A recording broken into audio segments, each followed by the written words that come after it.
இங்க பாத்தீங்கன்னா 55 வயசு இருக்கிற விடிவி கணேஷ்க்கு யார் முதல்ல பொண்ணு பார்த்து கொடுக்குறாங்கன்னு சொல்லிட்டு ஹீரோ ஹீரோயினுக்குள்ள ஒரு போட்டியே நடக்குது. ஹீரோயினி கொஞ்சம் வருஷத்துக்கு முன்னாடி ஒரு பையனை லவ் பண்ணிருப்பாங்க. மிஸ் அண்டர்ஸ்டாண்டிங்னால இவங்க ரெண்டு பேருமே பிரிச்சிட்டு இருப்பாங்க. விடிவி கணேஷ்க்கு இத்தனை வருஷமா எதுக்காக கல்யாணம் ஆகாம இருந்திருக்கும்னா, அவர் சின்ன வயசுல கிரிக்கெட் ஆடும்போது அவரோட மெயின் பார்ட்ல பால் பட்டு இருக்கும். அதனால அவரால் குழந்தை பெத்துக்க முடியாதுன்னு சொல்லி டாக்டர்ஸும் சொல்லிட்டு இருப்பாங்க.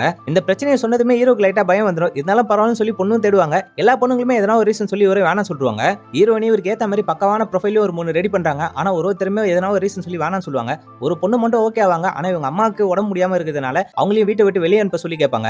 கணேஷ் ப்ரோக்கு அவங்க அம்மானா ரொம்ப உயிர். அதனால அந்த பொண்ணே ஒரு வேணாம்னு சொல்லிடுறாரு. இவங்களும் வந்து உங்க அம்மா எதனா ஒரு ஹோம்ல சேர்த்தலாம் சொல்லி கன்வின்ஸ் பண்றாங்க. சின்ன வயசுல இருந்து எங்க அம்மா எவ்வளவு கஷ்டப்பட்டு என்ன ஆளாக்கி இருப்பாங்க தெரியுமா, அவங்க அசல்ட்டா ஹோம்ல விட்டுன்னு சொல்லி ஒரு பயங்கரமா கத்திட்டு அங்கிட்டு போயிடுறாரு. கம்பெனி ஸ்டாஃப்ல இவங்க திட்டுவாங்க. இதை பார்த்ததுமே உங்களுக்கு கொஞ்சம் அவமானமாயிடுது. அதனால ஒரு 2 நாள் லீவும் போட்டுறாங்க. இவர் அந்த பொண்ணு வீட்டுக்கே போயிட்டு நீங்க ஏதோ மனசுல போட்டு குழப்பின்னு இருக்காதீங்க, வாங்க வேலைக்குன்னு சொல்லி கூப்பிடுறாரு. வீட்டுக்கு வந்து பேசுறதுனால இந்த பொண்ணு கொஞ்சம் இம்ப்ரெஸ் ஆயிராங்க. அதனால இவங்க 2 பேருமே நல்ல க்ளோஸ் ஃப்ரெண்ட்ஸாவும் மாற ஆரம்பிக்கிறாங்க.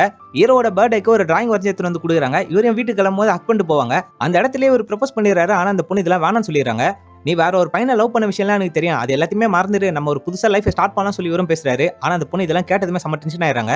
என்னோட பழைய லைஃப் பத்தி உனக்கு சுத்தமாவே தெரியாது, நீயாவே ஒரு கற்பனை பண்ணிக்கின்னு நீயா ஒரு கதையை கட்டினா அது எல்லாத்துக்கும் நான் பொறுப்பாளான்னு சொல்லிட்டு இவங்களும் கோச்சிட்டாங்க போயிடுறாங்க. வேலையை ரிசன் பட்டு வீடெல்லாம் காலி பண்ணிட்டு வேற ஏதோ ஒரு இடத்துக்கு போயிடுவாங்க. ஹீரோவும் தேடி பார்ப்பாரு. ஆனா இவங்க கிடைக்கவே மாட்டாங்க. ஹீரோட அம்மாவும் காலேஜ் படிக்கும்போது 3 வருஷமா ஒரு பையனை லவ் பண்ணியிருந்தேன், அவனே நான் கல்யாணமும் பண்ணிக்கிட்டேன். ஆனா ஒரு கட்டத்துக்கு மேல எங்க 2 பேரால வாழ முடியாம நான் அந்த பையனை விட்டு வந்துட்டேன்னு இவங்க சொல்றாங்க. இந்த எல்லா உண்மையும் தெரிஞ்சுதான் உங்க அப்பாவே என்ன கல்யாணம் பண்ணாரு. ஆனா இந்த நாள் வரைக்கும் எந்த சண்டை வந்தாலுமே அதெல்லாம் சொல்லி காமிச்சு நான் எதுவுமே பேசுனதே இல்லடான்னு இவரும் சொல்றாரு. அதனால இவங்க அப்பா மேல இவருக்கும் கொஞ்சம் மரியாதை வருது. மகானு ஒரு ஹை ப்ரொஃபைல் கேண்டிடேட்க்கு இவங்க கல்யாணம் பண்ணி வச்சிருந்திருப்பாங்க. ஆனா அந்த பொண்ணு பிடிக்காதனால டிவோர்ஸ் பண்ணிட்டு இருப்பாங்க. அந்த பொண்ணை மறுபடியும் அவங்க லவர் கூட சேர்த்து வைக்கிறதுக்காக இவர்கிட்டயே அந்த வேலையை கொடுக்குறாங்க. இவர் அந்த பொண்ணை போய் சேர்க்கிறாரு. அந்த இடத்துல ஹீரோயினே வராங்க. இவங்களாம் நீங்க கோவப்பட்டு பேசுறது நினைச்சு ரொம்ப ஃபீல் பண்ணி பேசுறாங்க. பழச எல்லாத்தையுமே மறந்துடுங்க, இதுக்கப்புறம் நம்ம ஒரு புதுசான லைஃப் ஸ்டார்ட் பண்ணலாம் சொல்லி இவங்க 2 பேருக்குள்ளேயும் ஒரு புரிதலும் வருது. அப்படியே இவங்க 2 பேரும் சேர்றாங்க. இந்த படத்தையும் முடிகிறாங்க.